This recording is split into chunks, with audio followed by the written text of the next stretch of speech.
Hello students of class 11th, how are you? I hope you all are fine.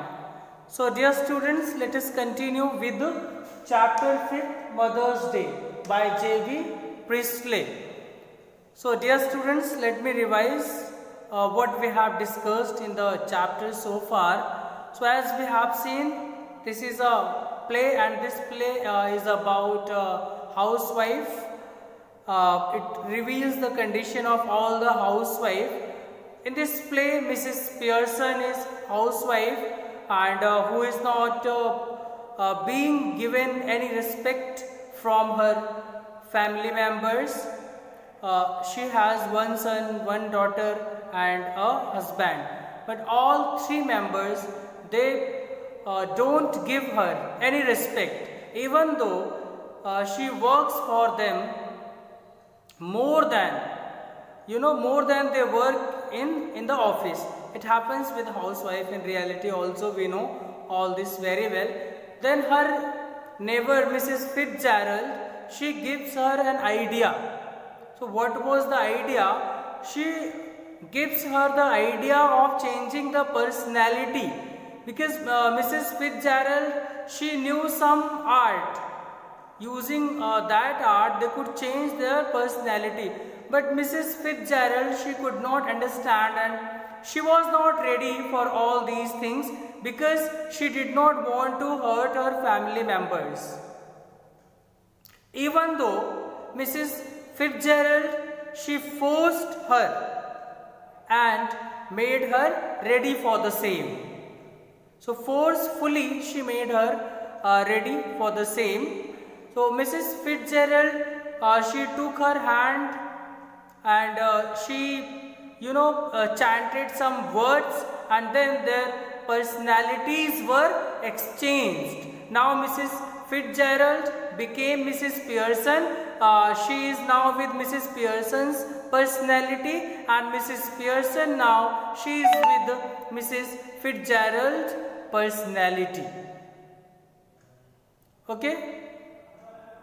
So thus we have also seen, first of all, when Mrs. Fitzgerald becomes Mrs. Pearson, she goes to Mrs. Pearson's house, and first she encountered with the daughter of Mrs. Pearson when she comes in hurriedly and asks whether her yellow silk was ironed, whether it was ironed or not.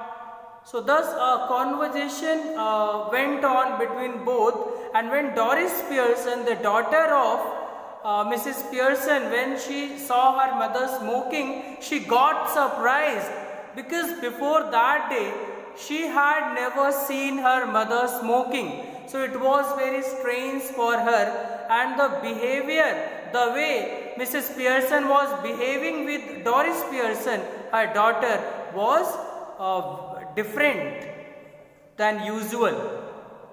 So actually this is why it was so, because she was not real Pearson. She was Mrs. Fitzgerald with the personality of Mrs. Pearson. So that is why she found her mother now with a strange appearance, with a strange behavior. And she was very sad because her mother was not ready to prepare tea for her, to iron her clothes for her. So that is why. And also she told that now she would not work more than 8 hours for them. She would go out for a dinner. So all these things she talked in a strange way, which made her very sad, and she became angry. She started crying. So the point she was crying, Cyril Pearson entered. Cyril Pearson is the son of Mrs. Pearson in this story. Then he entered. Then what happened next? Let us go through and come to know. So before moving on, let me write some difficult words and their meanings from page number 40. Okay, so you all are requested to open your book at page number 40. So turn your page at 40. Okay. Turn your book at page number 40. So first of all, I am going to write some words and their meanings. Then I will explain. Okay, students?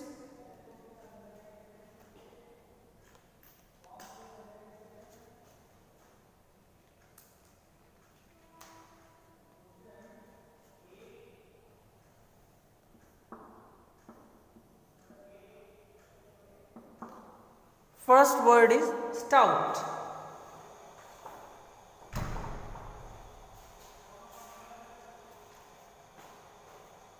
Stout means a kind of strong dark beer. A kind of strong dark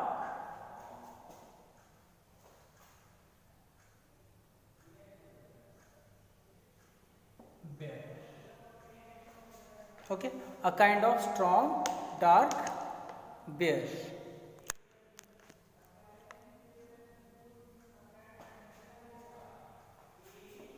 Next word is clot. Clot, C-L-O-T, clot. Clot means a foolish, clumsy person. A foolish,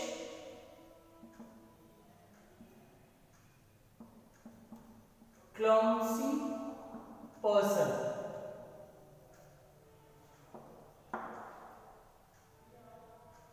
Next is barmy.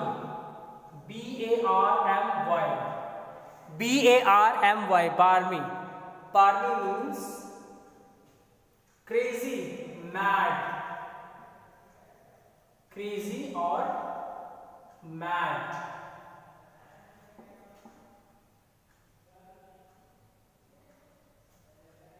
Confusion.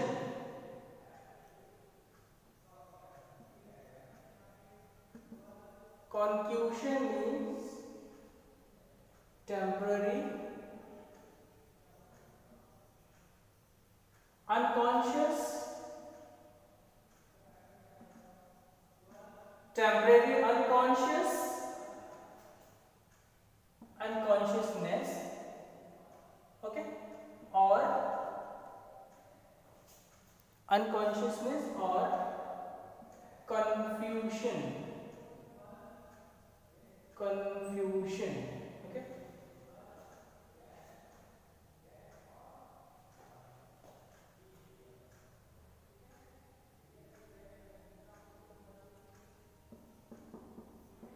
Far-fetched.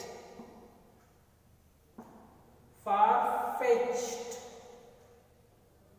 Unlikely and unconvincing.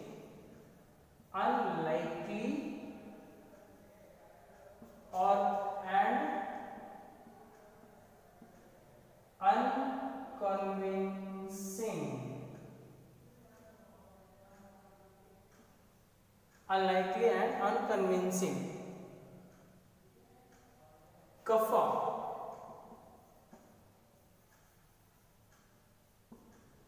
Guffaw means a loud, hearty laugh. A loud, hearty laugh. Okay.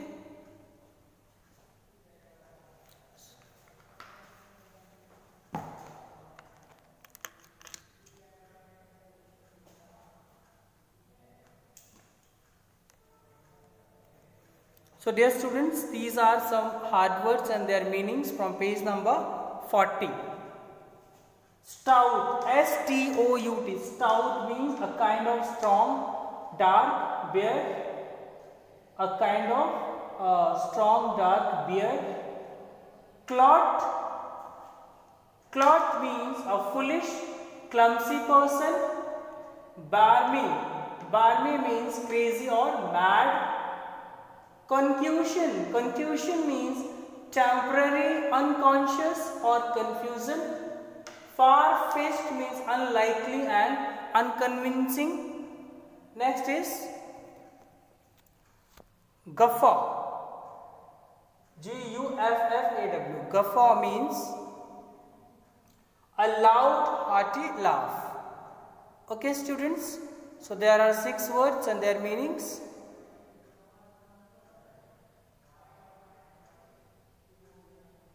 So I hope you all have written it. Okay, dear students. Now open your book at page number 40. You people have already opened. Okay, and let's begin. So we have seen what happened in this play as of now. Now Cyril, curious, why? What did she do? Now Cyril asked Doris, why was she crying? Then she replied that she was crying because of her mother. Then he asked what her mother did. Never mind. Mrs. Pearson, rising and preparing to move, Doris said, never you mind. So you do not understand, okay? Mrs. Pearson, rising and preparing to move to the kitchen, have we any stout left? Then Mrs. Pearson, she rose and she was preparing to move to the kitchen, and she asked, had they any, whether they had any stout, any bottle of beer left. I can't remember. She said, I can't remember. Cyril, bottle or two? Cyril said, so a bottle or two, I think, but you don't want stout now. He said, but you don't want stout, but you don't drink beer. You don't drink beer. Mrs. Pearson, moving left slowly. Now Mrs. Pearson, by moving left slowly, I do. She said, yes, I drink beer. I drink beer. Cyril, what for? Not I drink, she said, I require beer. Then he asked, what for? For why? Why do you want beer?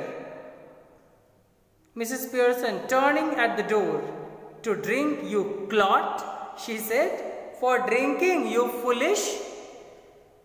Mrs. Pearson exits right. Now Mrs. Pearson, she exits right. Instantly Cyril and Doris are in a huddle. So they are in confusion, they are in a huddle. Close together at left center. They came close together at left center, rapidly whispering, and they started whispering rapidly. Doris, has she been like that with you too? So she said,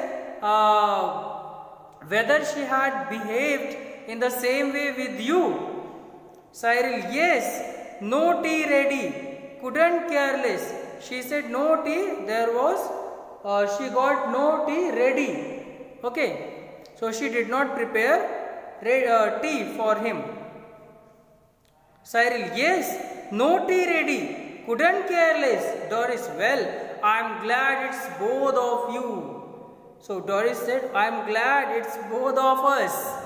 So I am very happy because I am not only who had been scolded by Mama. We both have been scolded.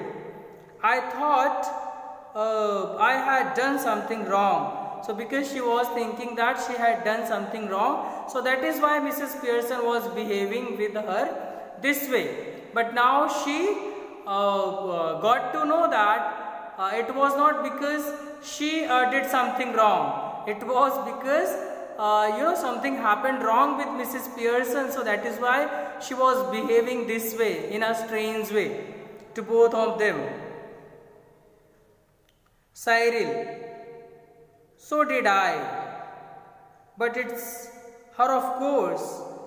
So, okay, so did I, but it's her of course. So I was also thinking the same, but it was, because of her, it's her. Of course, so something happened with her, not us, Doris. She was smoking and playing cards when I came in. She said when I came in, she was smoking and she was playing with cards, which was very strange for them because they found her first time playing with the cards.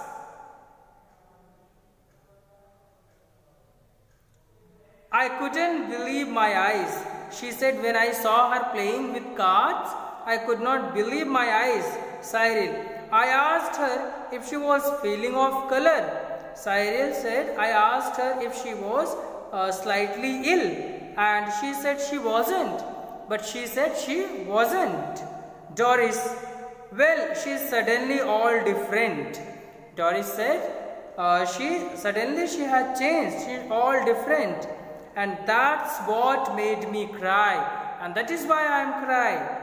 It wasn't what she said, but the way she said it. It was, I'm not crying because of what she said to me. I am crying because the way she told me it was very strange. And the way she looked. So the way she looked, the way she talked to me. So that made me cry. Cyril, haven't noticed that? She looks just the same to me. So haven't you noticed? She was looking just same way to me. The way you behaved with you, and in the same way she behaved with me also. Doris, she doesn't to me. Do you think she could have hit her head or something? So further Doris said, do you think she could have hit her head or something, And God, what is this? So she was, confused. She was asking Cyril, so what do you think? What happened with her? Why she was behaving this way? Cyril staggered. Now Cyril, she deeply shocked. Do you mean she is gloomy? So do you mean she had gone mad? He said, do you mean she had gone mad? Doris, no, you fathead. Concussion. So she might have, it is temporary unconsciousness. I think it is temporary unconsciousness, she said. Cyril, sounds far-fetched. Yes, it is unconvincing. What you are saying, it is unconvincing, can't be believed. Doris, well, she is far-fetched. If you ask me, she suddenly begins to giggle. Okay. Now at this point, she started laughing. Giggle means laughing. Cyril, now then what is it? So now what we should do? Doris, if she is going to be like this when Dad comes home, she said, if she would behave in the same way when Dad comes home, it is really going to be very interesting. She giggles again. She again starts laughing. Cyril, beginning to guffaw. Cyril also started, laughing loudly. I'm staying in for that. He said, I'm staying. I'll wait and see and watch what will happen when Dad will come. The friend raised circles for the first house. He said, so I will book the ticket for first seat. It is first dress circles for the first house, for the first show. I will watch what will happen in the show. Mrs. Pearson enters right. Now Mrs. Pearson, she enters right carrying a bottle of stout and a half-filled glass. So she was carrying a bottle of stout and a half-filled glass in her hand. Cyril and Doris tried to stop their guffawing. Now Cyril and Doris, they both tried to stop their laughing, okay, and giggling means, laughing loudly. But they are not quick enough. Mrs. Pearson regards them with contempt. Now Mrs. Pearson accepts them with contempt. Mrs. Pearson coldly, very, in a very polite manner. You two are always talking about being grown up. You two always talk about being grown up. Why don't you both try for once to be of your age? So you should try to be of your age. Don't try to show that you have grown up. She moves to the settee and sits. Now she moves toward the sofa and she sits. Cyril, can't we laugh now? Further, Cyril said, so in this house we can't laugh now. We are stopped from laughing. We have been prevented from laughing now. Mrs. Pearson, yes, if it is funny. If it's funny, you can laugh now. Go on, tell me. So continue and tell me, make me laugh. And make me also laugh, I could do with it. If there is any joke, so I will also laugh with you. Doris, you know, you never understand our jokes, Mom. She said, Mom, you would never be able to understand our jokes. Okay? Now turn your book at page number 42 and write down some difficult words and their meanings. Then we will continue.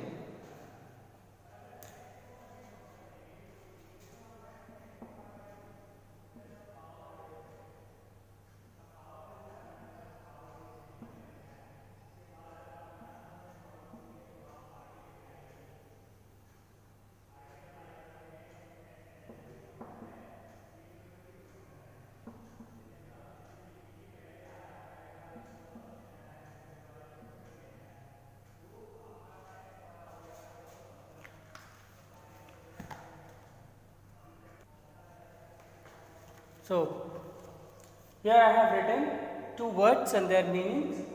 Airily, airily means casually, and nasty, nasty means very bad. So, these two words from page number 42.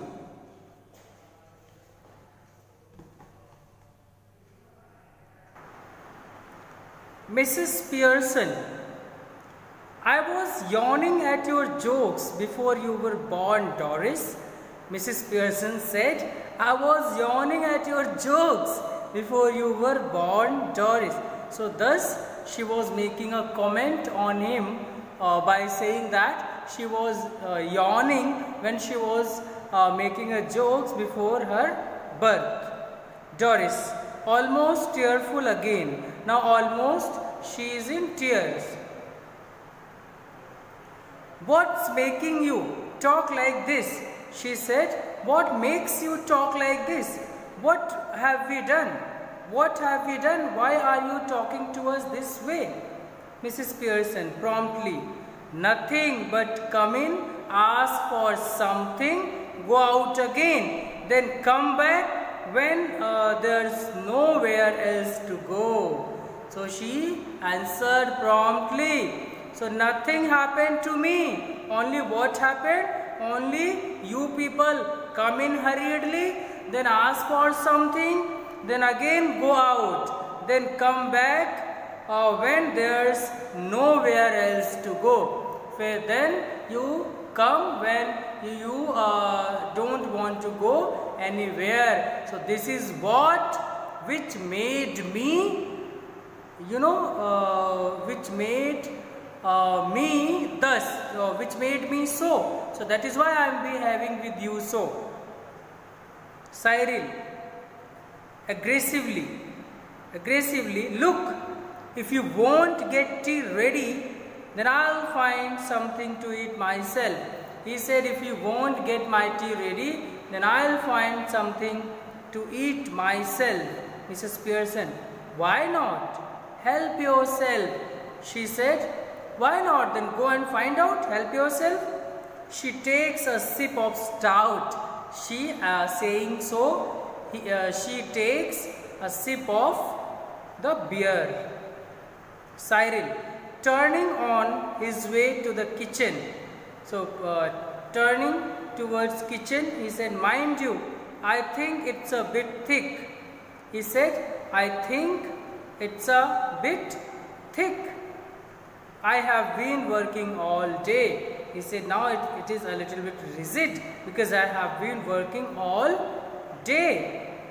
Doris, same here. Doris said, yes, I have also been working all day. Mrs. Pearson calmly, 8 hours a day. She said very politely, you people do work 8 hours a day. You people work 8 hours a day. Cyril, yes, 8-hour day, and don't forget it. Mrs. Pearson, I have done my 8 hours. So Mrs. Pearson said, I have already done my 8 hour. You people work 8 hours a day. So today I have finished my 8 hours work. Cyril, that's different. Cyril said that is the different thing. Doris, of course it is. Doris said, yes, of course it is different. Mrs. Pearson calmly, once again quietly, it was, now it isn't. She said, it was a different thing, but now it isn't a different thing. 40-hour week for all now. For all now, all will be working 40 hours a week. Just watch it the weekend when I have my 2 days off. So just watch it at the weekend. Just watch it at the weekend.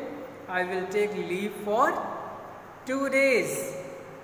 Doris and Cyril exchange alarmed glances. They both exchange their alarmed glances.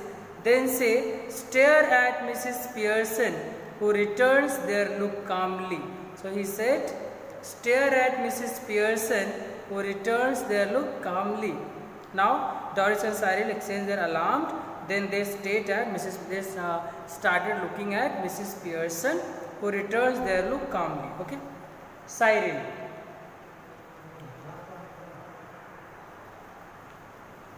Cyril, must grab something to eat. Looks as if I will need to keep my strength up. He said, must grab something to eat.